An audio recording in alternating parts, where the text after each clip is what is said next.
Okay, here you go, Scott. Something else I discovered.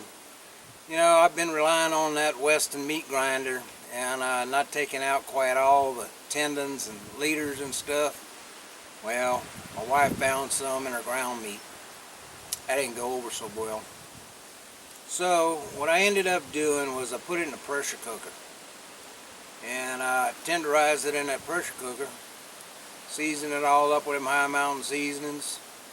Then I took that meat and I put it in a food processor. Now if you got a Weston grinder, you can go ahead and run it through that grinder on a large die, and that meat comes out all shredded like this.